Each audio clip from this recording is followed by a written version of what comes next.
Goeiemôre gemeente, kom ons gaan lees 'n stukkie saam in Genesis 37 vers 27.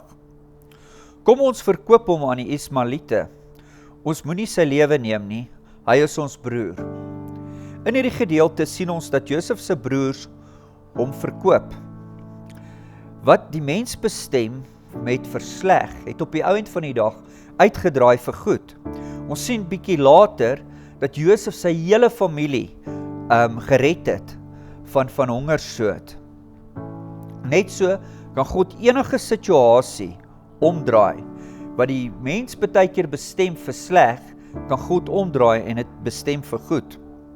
Die Here het ons baie lief. Selfs toe Josef in die tronk was die Here saam met hom. En op die eind van die dag was hy in beheer van die hele tronk gewees. So as die Here jou seën, maak dit nie saak waar jy is nie.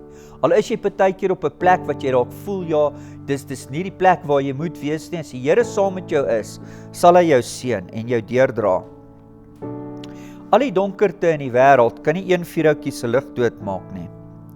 En een vuurhoutjie se lig kan baie donkerte verjaag.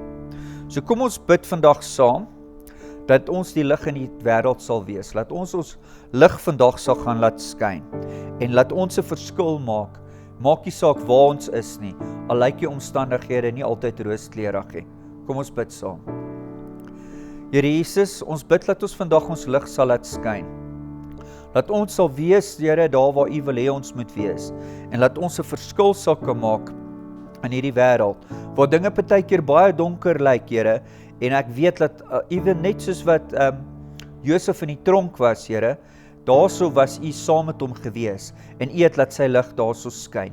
En net so, Here, kan U saam met ons wees, enige plek waar ons vandag is, en ons lig laat skyn. Dankie daarvoor, Here. Amen.